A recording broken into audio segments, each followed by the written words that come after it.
All right, and we are back.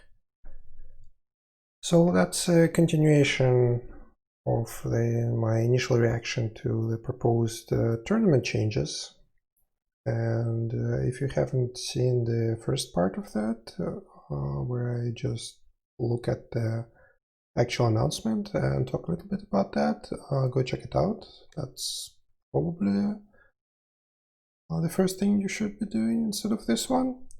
And in this video, or more of the podcast, I suppose, unless you just enjoy looking at the forum web pages, I'll try to look at some of the comments on the forums for different players, pick up some interesting points there, and and react to that. So again, apologies in advance if I mispronounce your usernames, as we'll know that the usernames could be difficult to pronounce. So there's that. All right, so first we'll start with beta forums, because that's where most of the discussions currently is. And again, I'm not going to be reading every comment. I'm not planning to read actually most of the comment, but I'll try to pick some of the interesting points and hopefully relatively unique points to talk about. All right. So, okay. So let's just go. Explorer says, well, we are going to be penalized for leveling wonders.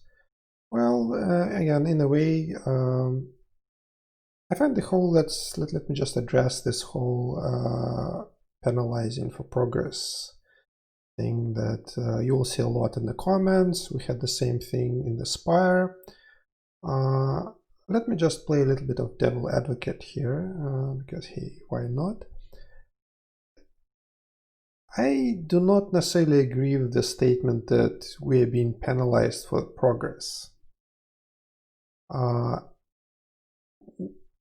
The formulas, again, and here we can only refer to the Spire formula and assume that something rather similar would be applied here.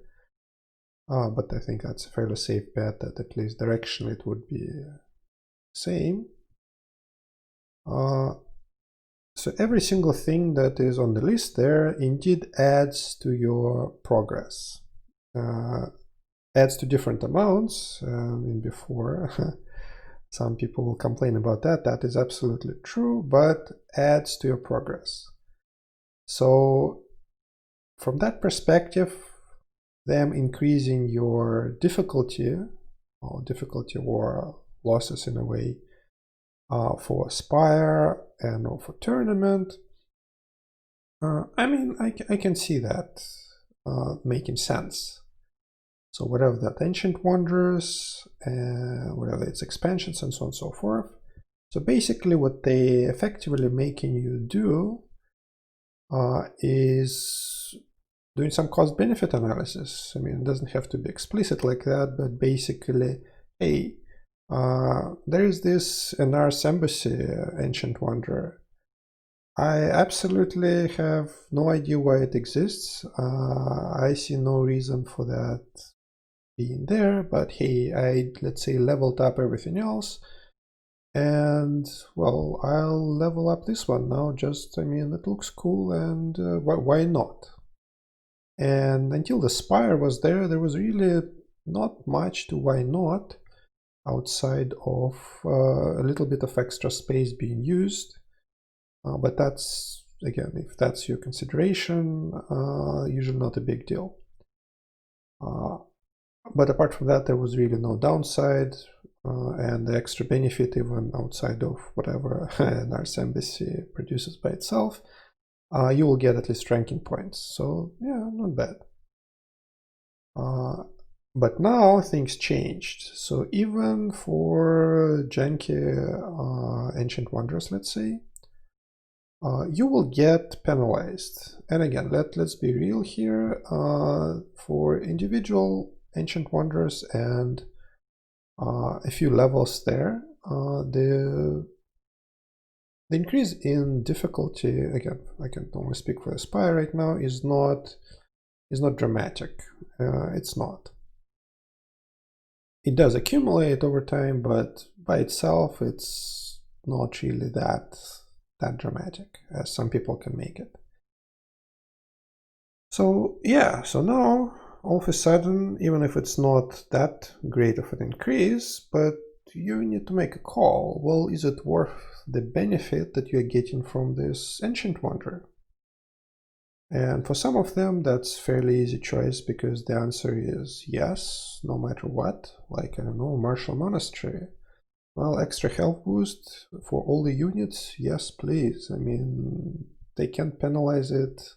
Well, let me put a disclaimer there before I say something that gets implemented. They can't penalize it high enough for me not to build it. It's just that useful. On that end of the spectrum, of course, as I said, things like NRs. Well, you know that I wouldn't be building it even before because I'm not the person who has all the ancient wonders all to the max level. So I certainly have and will have for a long time better targets than that for my resources. So I wouldn't build it even before. But now, even if I would be in position that, hey, either I do nothing because I have everything, or I build and develop an Earth embassy. Well, all of a sudden, that's not as clear-cut.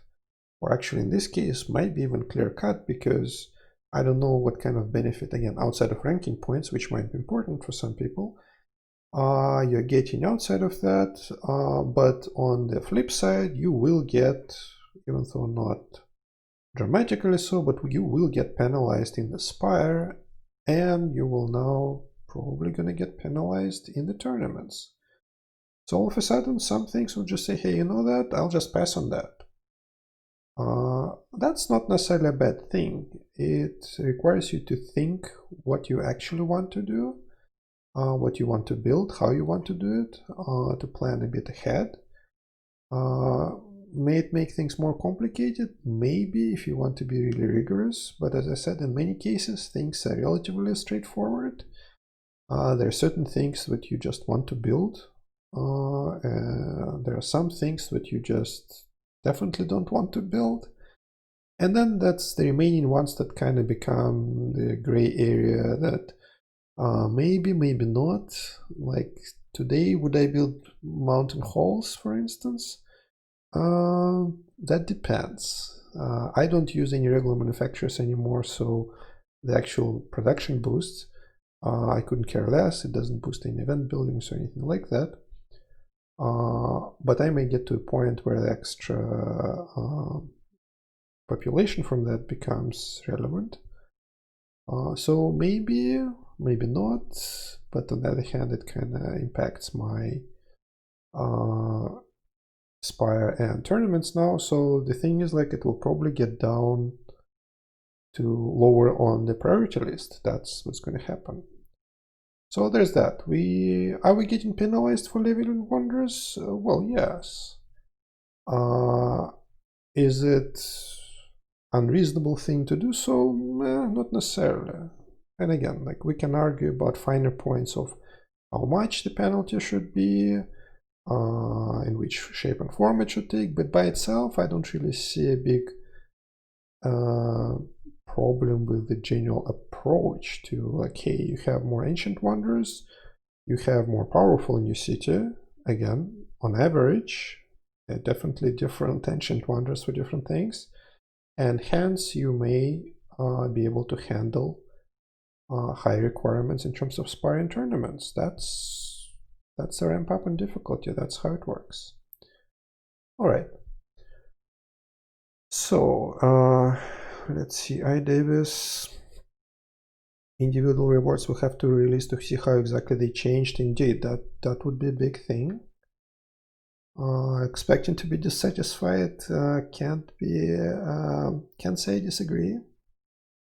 Unit types, not sure how different it will be, how random they will appear, but I'll probably miss the strategy preparation for next turn if the whole thing becomes unpredictable. Yeah, I think fair points. I'm with that. As I mentioned in previous one, If it's entirely mixed up, sort of like Aspire today, that kind of be one tournament every week, all week. Kind of the same thing. And yeah, I think that's even more boring than, they say it's boring that you know kind of things what are coming, but like, well, yeah, at least they different things what are coming every week. And this time it would kind of be the same things every week. So yeah. Here's that. Okay, Broom Buyer is saying which impact has the new tournament strategy for encounters reduced to 1 for events, asking for solve X encounters and 4 times tournament encounters. Again, for points, I expect this to be, well, correspondingly divided by 4. I mean, that kind of makes relatively obvious sense, but hey, you never know. And then again, also a very common sentiment, I'm not impressed to have a possibility to lose all troops per auto fight based on battlefield environments, which blocks the way to the enemies. As far as I can tell, they're not planning to make any changes to the environments or terrains. So again, that's no change. That's the same thing you can do today. Can you lose an auto fight? Yeah, it's possible, but that's not a change that they actually do here. Alright, I hope if the tournament becomes random that you will, yeah, Sebian Moa, not great French pronunciation, I know. I hope if the tournament becomes random that you will change crafted military buildings by plus 25 to 50% to all units damage and plus 25 HP as existing. I just don't see this happening realistically. I mean, would that help with tournaments? Again, on one hand, yes. On the second hand, it doesn't make it any more entertaining. So again, like it's even more of the same. Would be the same if you have even boosts are the same for all the units. You have the same kind of enemy lineups, the same boosts, the same units, the same rewards, the same just about everything every week and every tournament. So yeah, I kind of just don't like the general direction where it's going. Yeah, if you really dislike strategy in this game, yeah, kind of. I mean, I don't know how much the strategy was there before, but at least you could kind of pick up the matchups and figure out what you want to do for each tournament and kind of prep for that accordingly. Right now it's kind of like, yeah, produce crap ton of troops, produce crap ton of goods, and yeah, dump them. And that's kind of it. The only exception to that point, I would think that with the setup of 4-to-1 reduction and corresponding increase, potentially significant increase a la Spire in terms of the actual squad sizes, the manual combat might become a lot more appealing for some people. Like it will be a lot more appealing in terms of actually going through tournaments and making it more viable. But I personally don't like manual fighting in this game. I mean, it's clunky. It doesn't matter if I have to do a smaller number of encounters. Again, Inspire, it's doable. I don't fight there that much, but I still do auto fight. Just because it's just clunky. I mean, I just don't like the actual combat, even though, yeah, you can improve your results for sure. Having said that, also the people who play on mobile exclusively for now, well, they can do that. So yeah, they're gonna get screwed. But again, that's not really different from what we have today, except today, even on browser where you can do manual fight, I mean, for any realistic tournament runs, like you won't be doing any manual fighting, even in relatively small proportion. Maybe in very specific circumstances, but yeah. So yeah, that kind of pushes you a little bit towards manual fighting, the current changes, but I don't know. I don't think that the manual combat in general is kind of a big thing in Elvenar. But I know some people disagree with that. Okay, Richard. Change is good, but one fight instead of 4 bad for me, one mistake a failure worth of 4. My mistakes are punished up 400%. Again, I mentioned this before, that's kind of red herring. Really, outside of very small number of provinces, so very early cities, where the variability just kind of kicks in.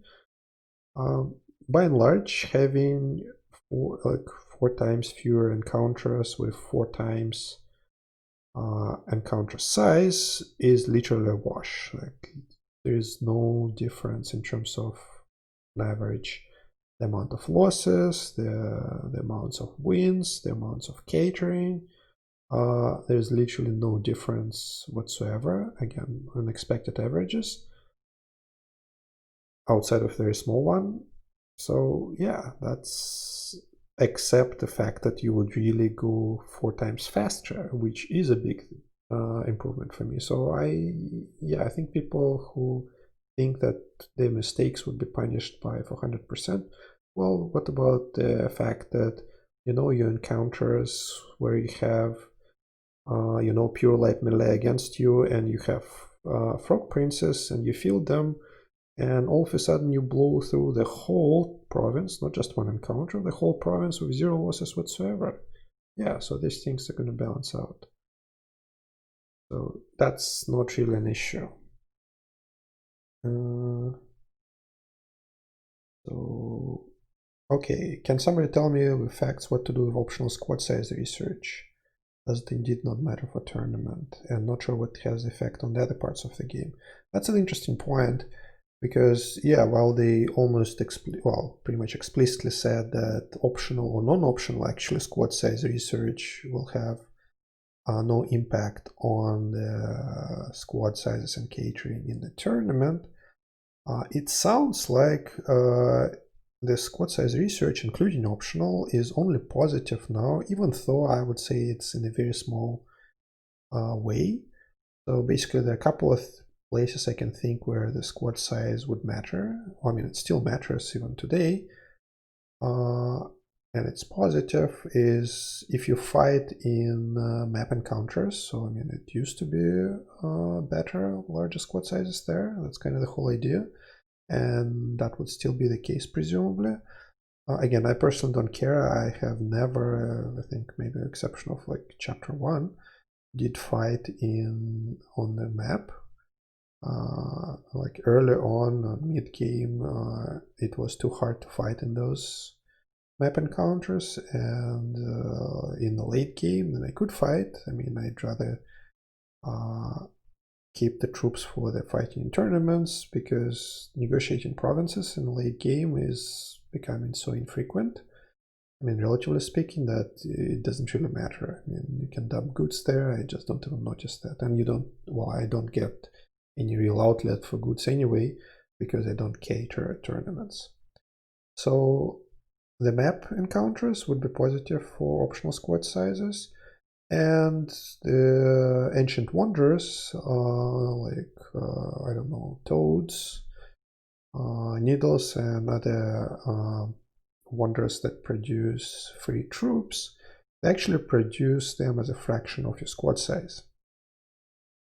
So from that perspective, considering now that your tournament squad size is detached from that squad size, that would be a positive thing with larger squad, like regular squad sizes. So those wonders will just produce more.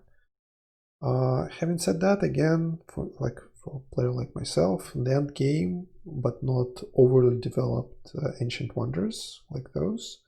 So mine are like 11, 12 level. The amounts there are so minuscule. I mean, it's nice, but even if they would produce twice as much, which is probably I couldn't quite double my squad size, but probably close. So from 3,000 to maybe like 5,500. That's not gonna really move the needle by much. I mean, maybe if they're much higher in terms of levels, so I mean in 20s or above, that would make some somewhat more noticeable difference. I personally doubt that.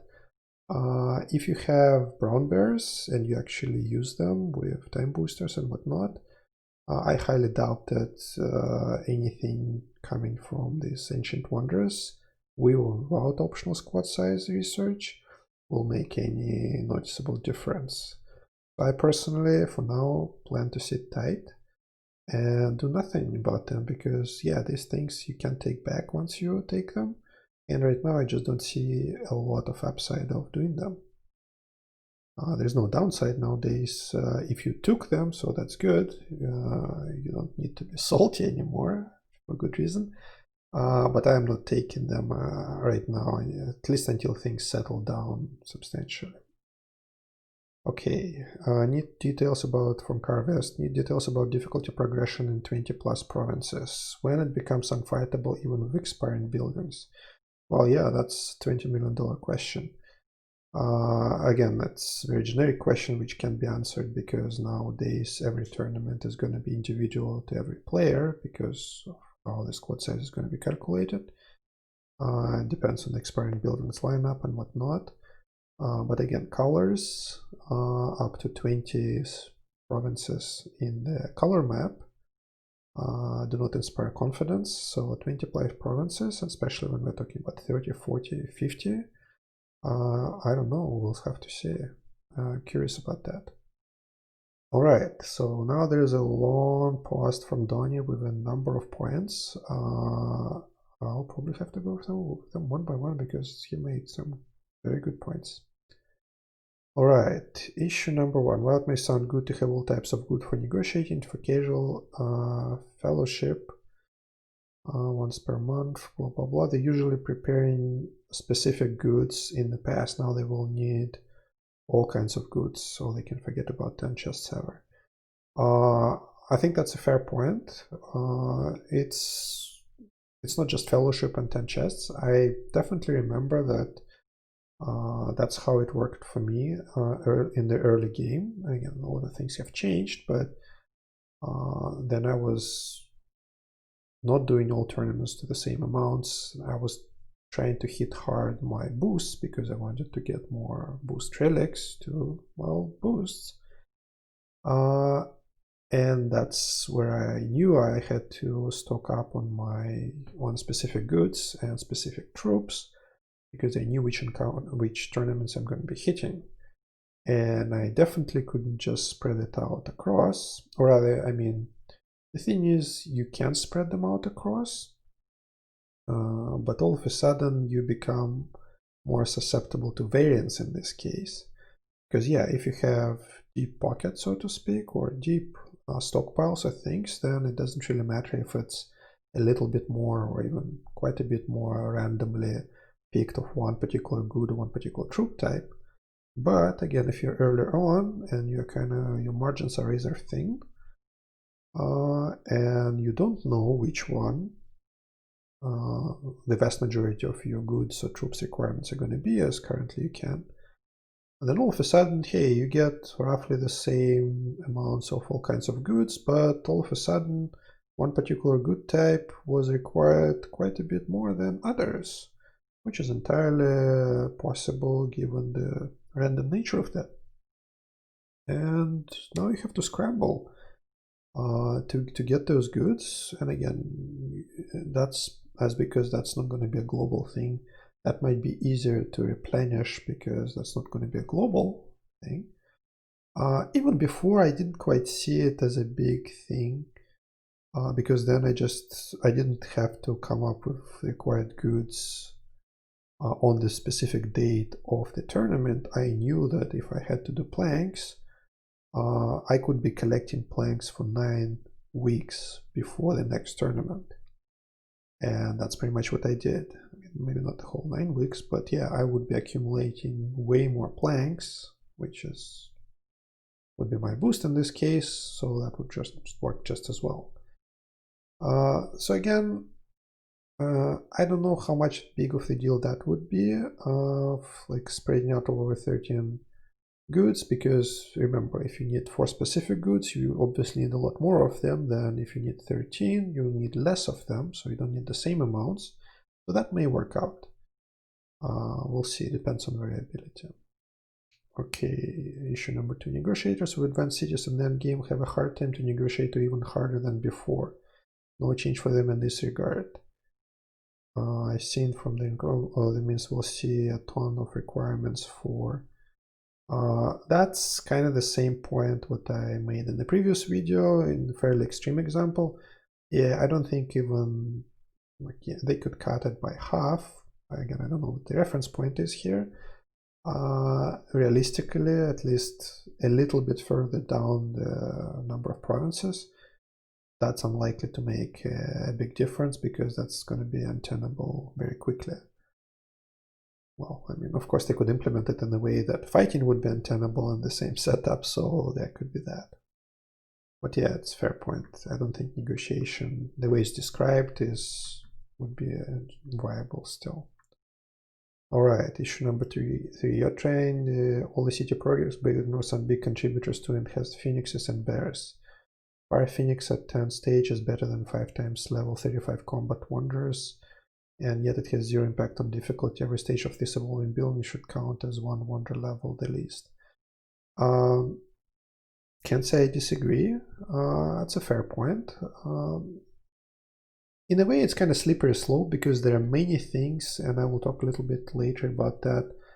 Then people say that, hey, well, this is not a combat-related wonder, let's say, or building. Why is it getting penalized in the formula? Well, most of the things are actually connected, and I'll just give you an example. If you have, let's say, more efficient residency building, or just pop building in general, or culture for what matters, well, what does that mean? So I mean, it doesn't sound directly related to combat. However, all of a sudden you're more efficient in terms of pop or culture or both. That means you can do exactly the same things in a smaller footprint. That means you can have extra space for something else, like improvement in your combat capabilities, which in all fairness is not something you can easily scale with extra space, but you can place free troop producers like Valorians, Valors, Grounds of the Orc Strategists and whatnot. So that's kind of connected. So again, I mean, my point was that once we start counting, let's say, evolving building in a particular way, you may consider some other things which also will have to be, and that just becomes untenable. Having said that, I mean, okay, let's be real here. I do realize that, let's say, phoenixes, and I mean, by phoenixes, we're talking about fire phoenix, not other kinds of phoenixes, and bears, the same way, like it's brown bears, not the other ones. They do have a lot more impact than quite a few other things. At the same time, I mean, if that would be a recommendation to count every stage of this evolving building as one AW Ancient Wonder level, I mean, I could be fine with that. I mean, realistically, most people wouldn't really notice. I mean, the end game we're talking about. That's not a dramatic difference. And these evolving buildings would still be way, yeah, good value even with this some extra penalty like that.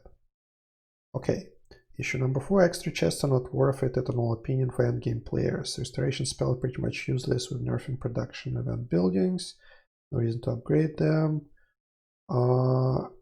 Okay, hybrid do not produce coins. So again, without going into very details, so basically the point is the extra chests, like fellowships chests, are not worth it. As I said in my previous video, maybe. I don't expect fellowship really pushing for the extra chest just because there are extra rewards there. It's more of the differentiation. Hey, we already hit, as I said, let's say 100k, so we get some extra goodies for that. And I kind of disagree about restoration spells at the moment. Maybe if I'll start to accumulate them. I mean, the general, I certainly see the point from the last chapter. Then we have a whole bunch of buildings getting really zero increase, and that was kind of sad. I still have quite a few buildings from really old ages that I would like to upgrade, so I can still use a ton of restoration spells. Having said that, I can imagine that if they keep the same setup as they did in chapter 16 for many buildings, event buildings, then restoration spells, yeah, might become a lot less appealing than they are today, but we're not quite there yet, so I'll gladly take any extra restoration spells as we can today. Cannot agree more about teleporting Ancient Wonders, or at least Evolvers, because that just makes sense. I mean, some things, yeah, it just a pity to remove. You can teleport them, and yeah, just not a great setup, and that's where the teleportation restoration spells were so good, so you can keep some of the good things for longer. But yeah, it definitely needs to have some abuse prevention, especially given how Ancient Wonders are used in now a lot of different difficulty calculations. But I'm sure that's something doable, and just purely technical reasons for not doing the evolving buildings. I mean, come on, guys. Sure, it can be implemented. Yeah, that might require some work, but that's not dramatic rework of everything. That can be done. Okay, issue number 5. Fighting against 5 random enemies like Inspire leads to 0 preparation for the casual fighters. Instead of training one unit type, they will need to train all of them. Mid to range, that will be very difficult. Whereas about bears is even worse.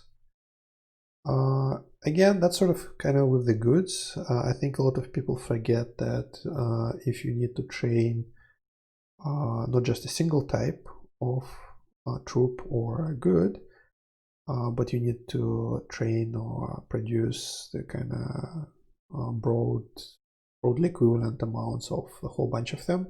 You will need a lot less of each of them than you need when you're preparing for the full-on specialized tournament.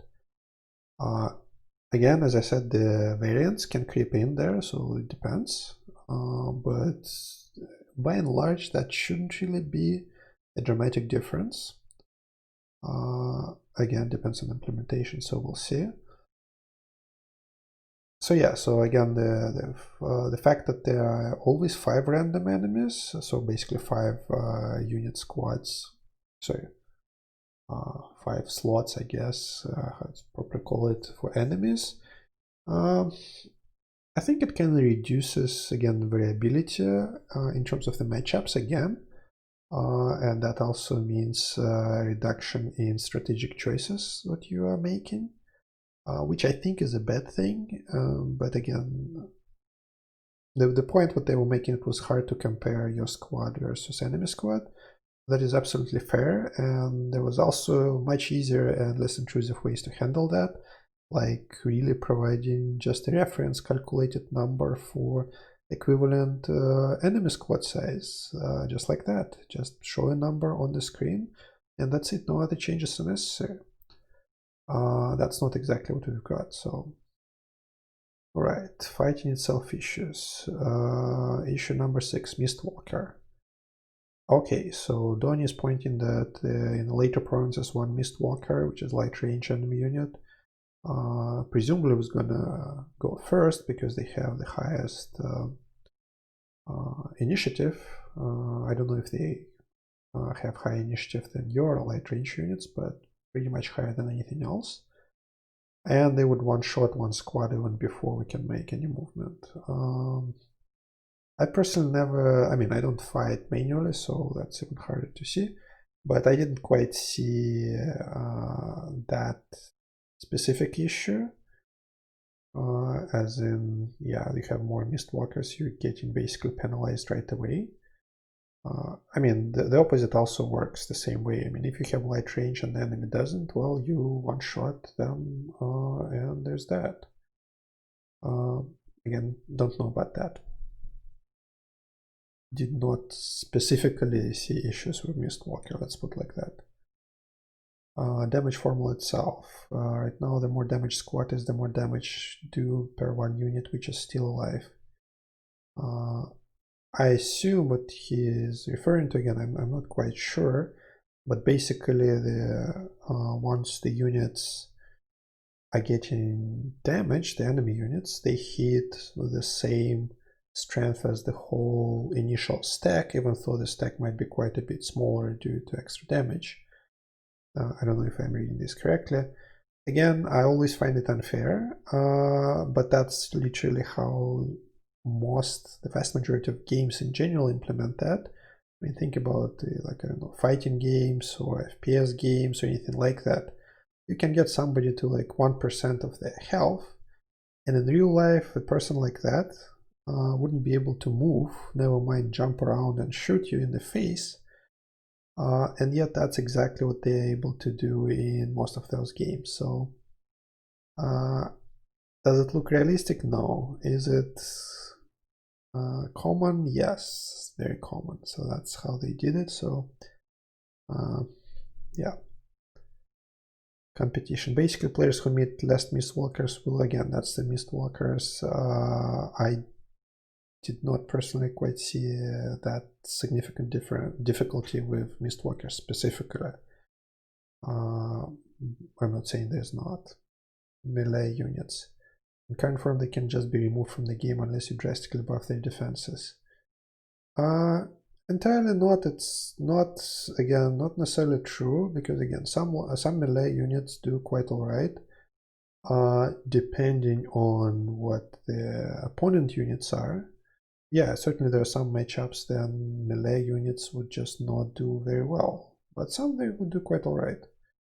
So again, if you see those line up on the enemy side, just like today in some tournaments, then yeah, melee units are still viable. Will you take more losses than them in general than comparing to range unit or even mage units? Yeah, probably, but that's kind of the game by itself. I don't see it necessarily as something which is broken, not necessarily with this update. Okay, combat building issue number 10. ELR and MMM are pretty much useless or worthless because the effectiveness will drop from 90% to max 20% at new model. Again, I mentioned that, so I agree that the effectiveness will drop. I wouldn't exactly go as far as calling them useless or worthless, because they certainly are not.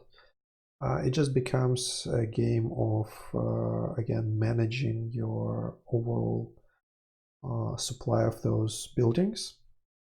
And instead of fielding them with good value specific tournaments, well, you'll have to figure out it's actually, does it make more sense to go deep all in on one tournament and then recover for one or two tournaments afterwards? And that would mean you would dump all kinds of boosters on this one tournament and go all in and then do kind of nothing. Or you're just better off doing steady as she goes, and that means you would be putting up kind of balanced boosters out there, because boosters would still help you for sure. And yeah, again, remember, for every encounter where you may not use it, there could be some encounters that previously you wouldn't have in this particular tournament, but now they can pop up and these boosters could be useful. So yeah, the effectiveness will certainly drop. I don't know about the 20% number, but still, even if it's 5%, they're still useful. And it's not that they cost you really anything, at least for end-game players, because yeah, I mean, fragments, come on. Catalysts, yes, that's valuable, but again, what else are you going to be using those for? So there's that. One bonus note. Hard for players to understand squad size, never their fault. No, and as I said, there were much easier ways to deal with that. Just literally provide the equivalent numbers. Okay. Yeah, and Donnie mentioned that every military Ancient Wanderer produced units is affected by squad size upgrades. So you will get more units with bigger squad sizes. All right, how difficult to scale set 50 or 60 provinces? Yeah, you probably wouldn't want to know the real answer to that. We don't know, and that doesn't look good so far. Okay, Crazy Wizard has a long past. And so let's see. So yeah, he brings up the Spire formula, so which again we do have in the Spire, and I mean it's kind of doable. Again, Crazy Wizard, as we probably all know, is on the very extreme end of that spectrum, but it's still doable. Again, problem number one, exponential curves. Exponential curves by themselves are not really a problem. There are plenty of exponential processes in nature or in human society, if you want. By itself, it's kind of neither here nor there. I mean, things like, I don't know, stock market values over time, or inflation, or things like that, they're exponential. And they go for much longer than what we have here. And yeah, we kind of still deal with that. So basically, it's indeed correct. The only thing which is different is everything else, as in like the chapter progress probably, or sort of expansion due to chapter progress. We'll just have to keep up with that, which is kind of what presumably that they're going to do. So yeah, that's just going to be exponentially growing. So by itself, not... and remember, there's only one term here, which is exponential, which is based on research, which is limited. Okay, the lever effect, again, I see what is basically meaning that if this formula is like an aspire, where it's multiplication, then yeah, the bigger you have every one of the components, the bigger the incremental impact of adding to any single component is going to be.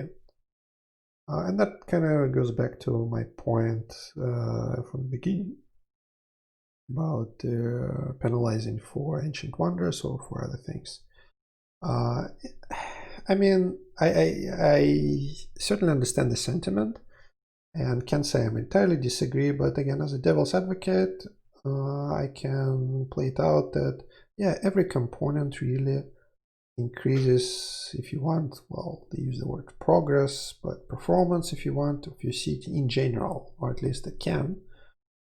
So as such, and a lot of things are not necessarily not interchangeable, but at least related. So again, you're more efficient in, let's say, population or your goods production. You can dedicate more space to some other things like combat. Even though, again, we can argue about how connected and what the actual values are of the impact. So by itself, it may work out. And again, he offers some formula there to alleviate that. Again, this is really a max game because any formula that anyone can put up there, whatever it's in any players, it's easy to poke holes in there and find how this thing is not going to work, especially in the edge cases. It's just a hard problem to tackle in general. So again, as a general format of the formula, again for the Spire or presumably something similar for tournament, I can say I just flat out disagree with that. We can argue about coefficients, but by itself, it's a formula. It kind of sort of provides some ramp up, and so far we haven't yet seen the cases when it makes things completely impossible. And again, we have seen cases, or at least I have seen cases with up to about 10,000 Spire squad size, which is about as max as you can get nowadays at the end of chapter 16 with literally everything. And yeah, I mean, the people with those numbers can still manage, and quite all right, I must say. So yeah, there's that. All right, punishing paying players.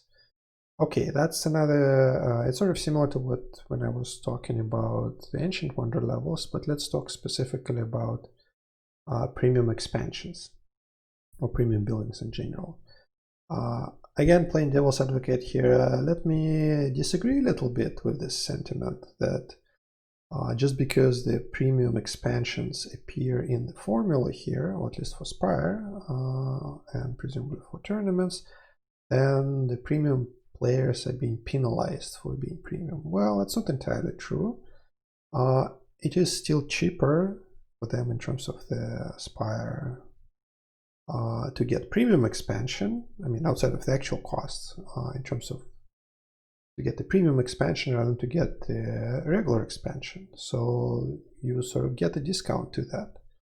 Now, an expansion is an expansion. So the regular expansion or premium expansion allows you to do exactly the same things because it's the same amount of space. So from that perspective, this game, and I kind of agree with that, it's not, at least not overtly pay to win. So just because you pay for something, and by the way, paying with diamonds doesn't necessarily mean paying real cash, as we all know, that doesn't automatically mean that you get benefits with no costs. I mean, the case in points, I mean, they're throughout here. So let's say magic, I don't know, workshops or residences. Are they better, as in more efficient? Let's say magic workshop. Do they produce more than the regular workshop in the same footprint? You bet they do, by quite a bit. But hey, wait a second, they require more population and more culture. Ooh, all of a sudden, hey, you guys are penalized for getting magic workshops. Well, that's one way to look at that, but another way to look at that is, hey, you are getting like, I don't remember exactly, like 70%, something like that, boost to workshop production in the same footprint, and very minimal increases in population and culture costs for magic workshop. So is it worth it? Yeah, you bet. Again, let's take out the costs of the purchase, which may or may not be with cash, out of that. But is it worth it in itself? Just, yeah, you bet it is. But you are kind of penalized with the extra pop and culture requirements. Well, yeah, but your benefit is so much better, so much bigger than your cost. Sort of, it's the same here. So for paying premium for the expansion, let's say, you're not just getting penalized for in the Spire formula or for tournament formula. You are still getting the expansion for that, and you're getting the expansion you cannot get by any other means, because premium expansions are in a separate stockpile if you want. So yeah, you are getting the same expansion at a cheaper cost than if you would get, I mean, in terms of the Spire, then you would get regular expansions, because the premium expansions have less impact there. Sort of the same setup as with Magic Workshop or Magic Residences. So now, going back to the cost-benefit analysis, it may be the case that you decided, hey, I really don't need any more expansions. I mean, right now I'm sitting on like 2 research expansions, 2 regular expansions from the map that I haven't placed, because I really don't need them at the time. So yeah, you may decide that, hey, you know that right now I just don't want to buy any more premium expansions, because even at reduced cost I just don't get enough benefit of this extra space. However, if that is not the case, if you actually can benefit from extra space, then yeah, well, premium expansion, again, if you take diamond costs out of that, are a better value than the regular expansions as far as Spire formula is concerned. So yeah, again, we can talk about the actual numbers, but by itself, it's not that you're penalizing for paying. That is not true. You're still getting your expansion. and it impacts your difficulty calculations less than the regular expansion for the same amount of space you're going to be getting. So again, might be controversial opinion, but there it is. Punishing paying floats. Yep. So tournaments, a new formula. The same people came up with one for tournaments that will be okay. So yeah, I mean, would that formula look like Spire formula? Quite possible. Again, in terms of the progression and whatnot. The actual coefficients would probably be different. All right.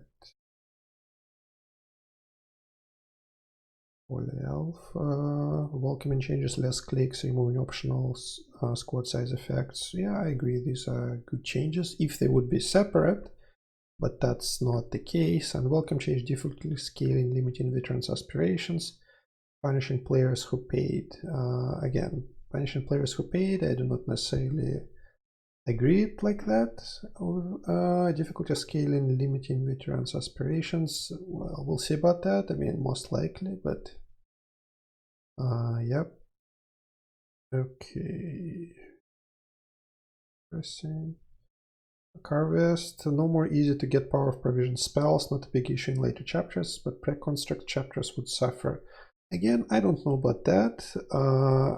I mean, I've been doing pretty much the whole chapters up until what, chapter about 15, 16, using just about what, 20, I'd say, provinces for 1 star.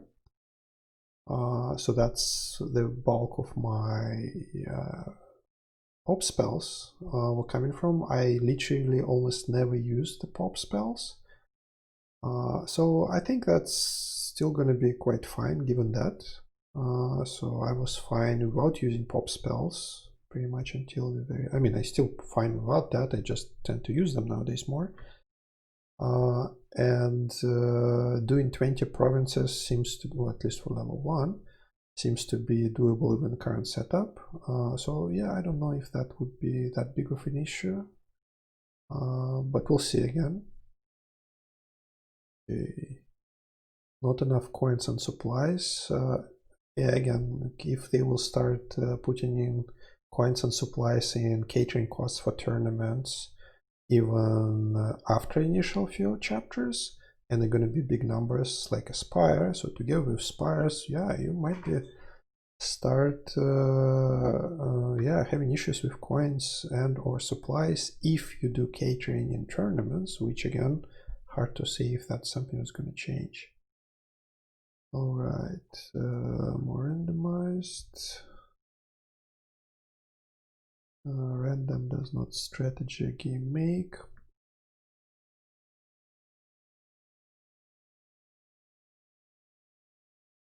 Yeah, again, like penalizing paying players, some consideration that the end game kind of big players, big payers are going to quit, and that might be bad for a company like the Holy Elf and some other opinions here, Crazy Wizards. Again, I was thinking quite a bit about that. I don't know again. So well, yeah, the Crazy Wizard is right. The biggest spenders are whales. The thing is, and yeah, he put up some examples of cities that are not necessarily, but most likely from big payers. I mean, a lot of magic buildings have been done by people with diamond farms, so there's that. But yeah, let's say that these are big spenders. The question is, so for people who actually spend big, and let's say bought all the expansions, all the premium expansions, build in the city with all the magic buildings, so sort of kind of the screenshots that Crazy Wizard is showing. Well, so, and assume they pay cash for that. So, okay, they extracted quite a bit of cash from them. The question is, are they going to be extracting anything from them on a going forward basis? And I'm not sure about that, because, well, what are these players are going to be spending on, the actual cash? because they have all the expansions, they have all the magic buildings. I mean, you don't even have unlimited quests and events anymore. So just kind of buying extra goods in tournament catering, I don't know.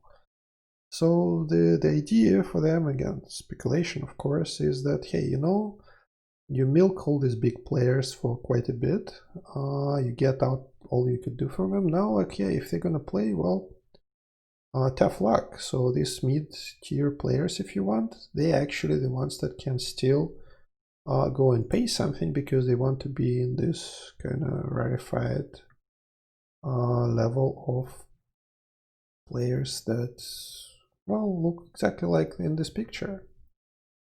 So basically the question is, what's the future value of players to Inno? And I'm not convinced that the current whales are the best future value from the business perspective. But again, we are speculating here because we don't know the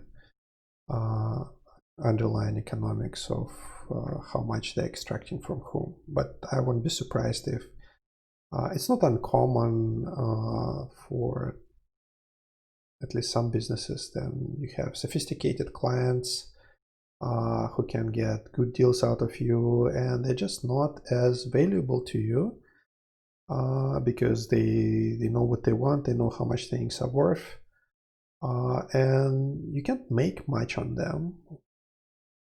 When you get some, new customers, they come with like wide eyes, they don't know anything, and you can charge them a lot, and they will pay because they don't know any better, and eventually they'll become, these mature customers, so to speak, and they become not as valuable to you anymore. And again, it's in some businesses, not in all businesses. So churn is a thing, and in some areas that's just how it is. You want them fresh, you want them young. You don't want the guys who have been around and they know what's what. All right, Hornelf is saying would be more than glad if I'm wrong and tournament personal rewards do not get nerfed. Well, we'll see about that, but I mean, realistically, that will be nerfed even the way it currently looks like, because you simply won't be able to do, in all likelihood, the same provinces you could before, even if the rewards for them stay the same. So, okay, Ashram says that he overall likes the change. He brings the point that the people, if somebody will have to fight to province numbers, on province number to tier number 6-star provinces, or 5-star even, then people who actually have no cooldown speed ups have to live with 16 hours, and they don't live in a good time zone for tournament playing or for them. They may have issues reaching those ones simply because they don't have enough time. And that's where it seems to be the way they currently reshuffling the difficulty. These 6 or 5-star provinces, the early ones, would kind of like where they pushing you towards getting your points from, especially early on. And it might be hard for them to do. It's a fair point. Making goods more random is not necessarily moving strategy. So yeah, that was kind of the same point I was making. Yeah, you just need to keep kind of the same. I mean, it's sort of the same as there was not as much strategy as even before. You just have to previously have to overweight your particular goods for a particular tournament. Now you don't need to overweight for any tournament. So that's kind of the strategy. All right. So let's see.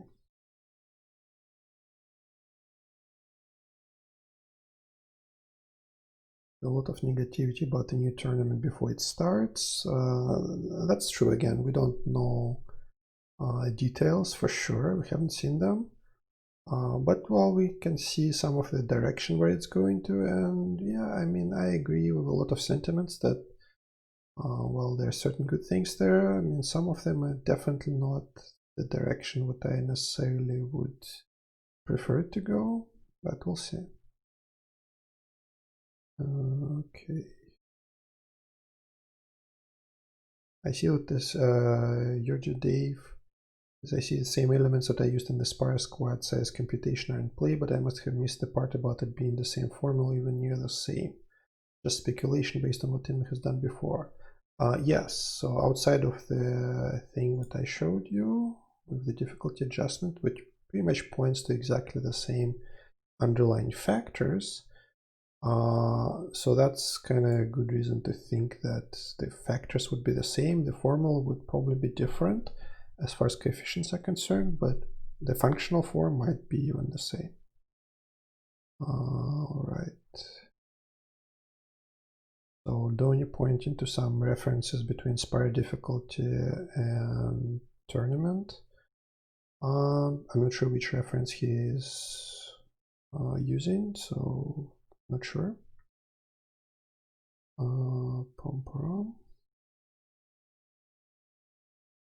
Conqueror, super bad change, 1 fight instead of 4 in each province. Again, I already mentioned that's a red herring.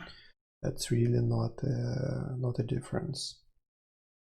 Okay, battle difficulties. I'm not sure it will have, again, if by itself kind of like the randomization happens.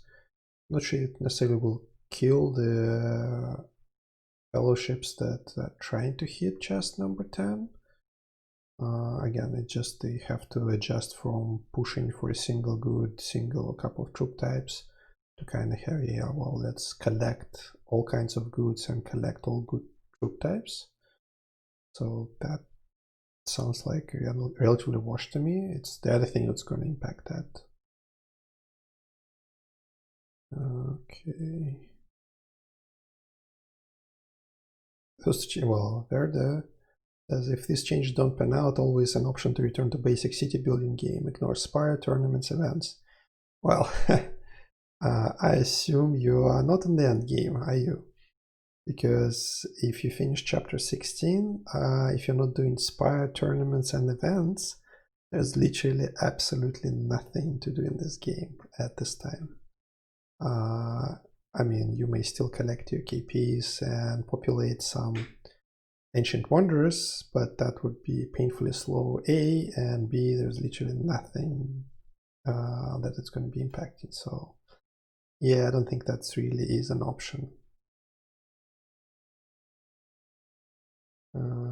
Okay, so yeah, then there's some number of people made some statements about comparing previous province or current province setup difficulty with the incoming one based on, I guess, color maps. I wouldn't read necessarily too much into the actual colors.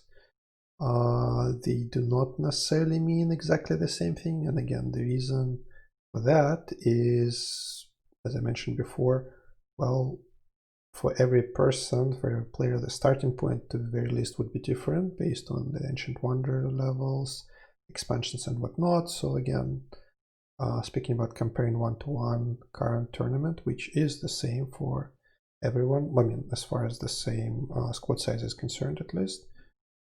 So yeah, that would be hard to compare right now. Well, Arthos is saying what we are finally not punished for squad upgrades. Well, I wish that would be the only thing that's in these changes, but that's not exactly the case. Okay. We change tournament. Can you suppress or reduce competitive reward? For example, the first player has 1000 ranking points, normal like point tournament divided by 10.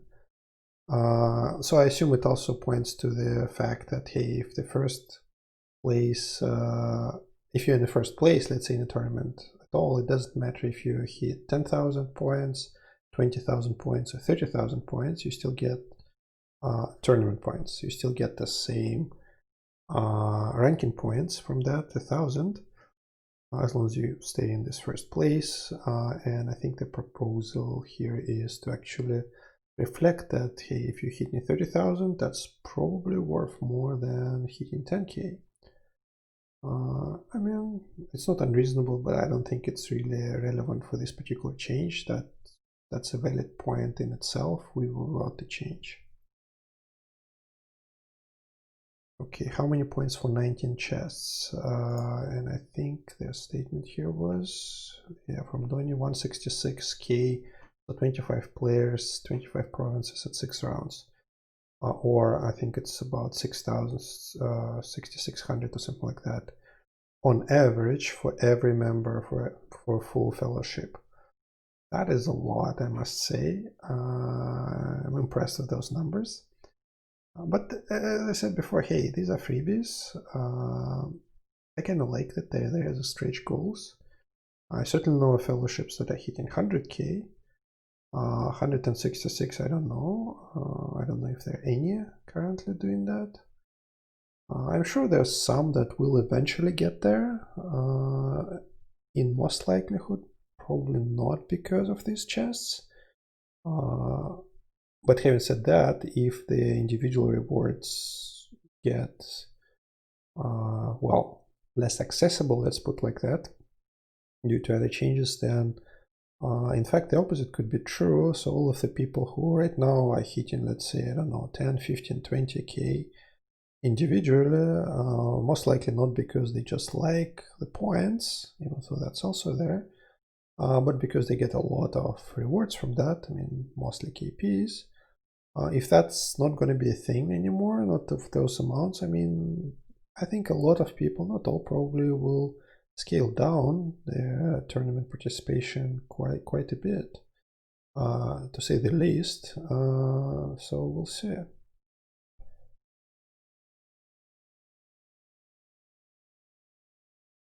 So again, the question from Crazy Wizard is about the mana and mana requirements. Again, I don't know how much, well, he or many other people use actually negotiation in the tournament runs, so I don't know how much would that be in terms of mana, but for me mana is really right now one of the cheapest resources because it's not really used anywhere else. Again, the people who tend to do 30 plus level wonder upgrades at 2.5 million mana clip, yeah, let's just face it, these are not the common scenarios, and I'm sure Crazy Wizard can manage that. But yeah, I have no idea if it's even 50k mana per negotiation or what numbers are. We'll have to see. Okay.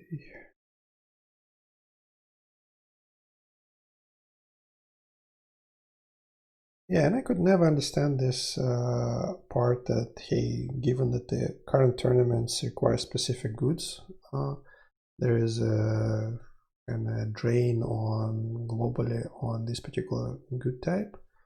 Well, I certainly did see shortages. I mean, not nowadays because again I don't cater, but I used to quite a bit in the earlier chapters. So what I see, I did see there is like, well, yeah, if you will wait until one day before the tournament or during the tournament, well, you're gonna have a hard time to get those goods at those particular points in time. And that's why not how you do it. So how you do it is you actually prep for the tournament ahead of time. So you accumulate the goods, well, our troops and our troops later on ahead of time, at least a little bit ahead of time. And with that, I never had big issues, even when I wasn't in the fellowship. Well, I was in fellowship of one, so I had to rely on my neighbors to pick up my trades. That worked out. Again, that's kind of anecdotal evidence, so I don't know, maybe some other people had much bigger issues with that, but I just didn't see this as something that had to be corrected, certainly not in a way, in such an intrusive way as it was currently done. All right, finishing paid players. Temporary military buildings, again, we talked about this. Again, probably 7 says that these changes make ELRs and MMM virtually useless. Again, I disagree. Less efficient, yes. Useless, no, not by a long shot. Okay. Yeah, I Davis brings a point that it's still not clear if randomized units will be 100% random or will be at least some dependency on turning type. Again, very good point, because right now the only thing at least I can reference it to is the spire, and so far what we've seen, it's pretty much random, so there's no at least obvious dependency on the tournament week. So if that's kind of a blueprint for what we're going to see here, then yeah, that's not going to be the same.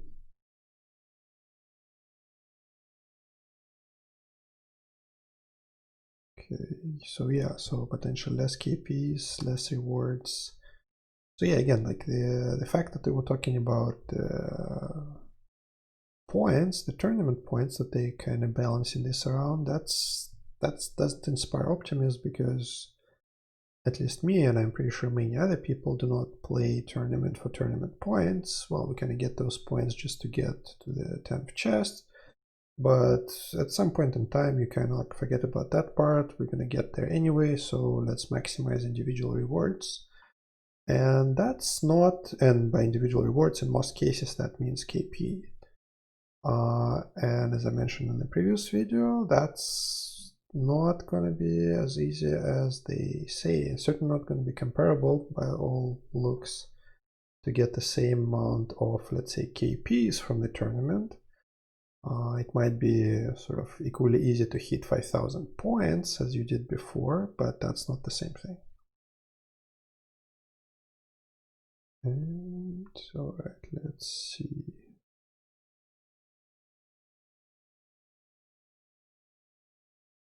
Yeah, again, like the people are concerned about having less encounters per province. Again, unless you're literally fighting one province or two provinces, that really shouldn't be an issue at all. As far as I can tell, maybe I'm missing something.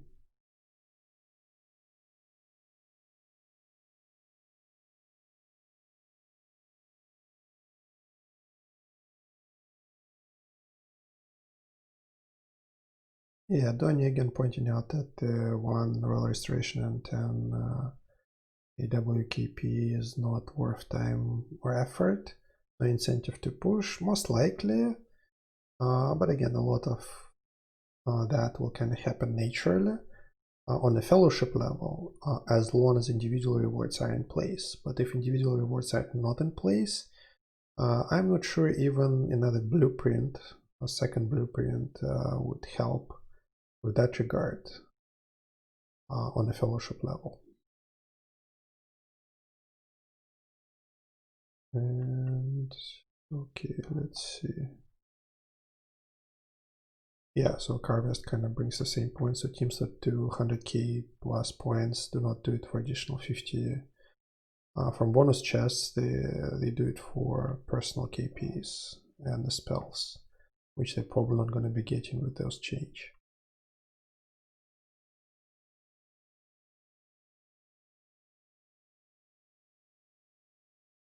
Yep, and Ashram brings the point of the optional squad sizes, that actually quite a few of them right now require guest raised goods, that obviously if you pass them on and didn't stock up on those resources, then you can't easily go and activate them. So you literally have to rebuild the whole guest raised settlement, and some of them are, yeah, take a while to do so, like Amunis. In all fairness, yeah, I think that they already kind of did similar changes. They probably will change it to just the cost to remove the guest raised goods from there.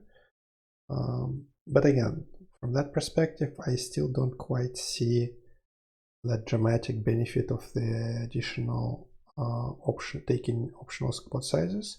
Yeah, it will help now, presumably, but again, especially if you have brown bears, or at least one of them, and you use them, I don't see the difference being significant. So for now I'm planning to sit tight and not do anything about them. And Carvest is making point that everyone who was smart enough to skip optional squad size tags was also smart enough to prepare enough guest rate goods to research them, and those tags become useful. Well, I'm certainly not one of those smart enough people, so I didn't. I just skipped them. And that's okay.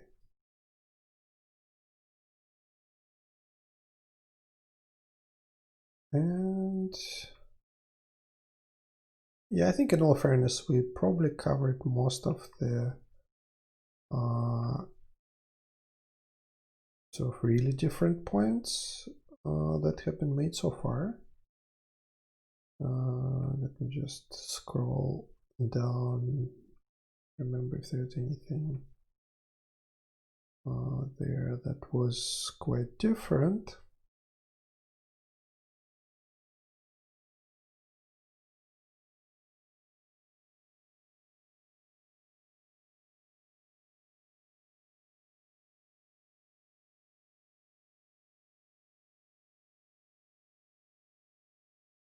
No, I think again, like, well, we're getting back to the point of why all Ancient Wonder levels get penalized by those formulas. As I said, like, things could be very complicated. And even for, like, that's actually one good example here. So, well, I don't know what the library, but the example of thermal springs, I think these are called thermal baths. That's the pop boosting Ancient Wonder. Well, just as I said, if you have leveled up thermal springs, that means you need less regular or regular magical residences to support the same amount of population. And that means you can have extra space which you can fill with extra Valorian Valors and Grounds of Orc strategists, let's say. Which would help you in fighting. So yeah, thermal springs can help you. Do all of them help you? At least indirectly, maybe not. But yeah, that makes things. They have to keep things somewhat simple, because once they start to introduce even more moving parts into that just makes even more things that's going to break. So from that perspective, as I said before, yeah, just pay attention to which ancient wonders you're leveling, and is it worth it given those conditions that currently affect the difficulty. So there's that. So I think I'll wrap up here. That definitely went long enough, and I think we'll see. Once things get piloted and better, which should be next Tuesday, so that's when we'll have to see some finer points of that. And again, we won't see everything.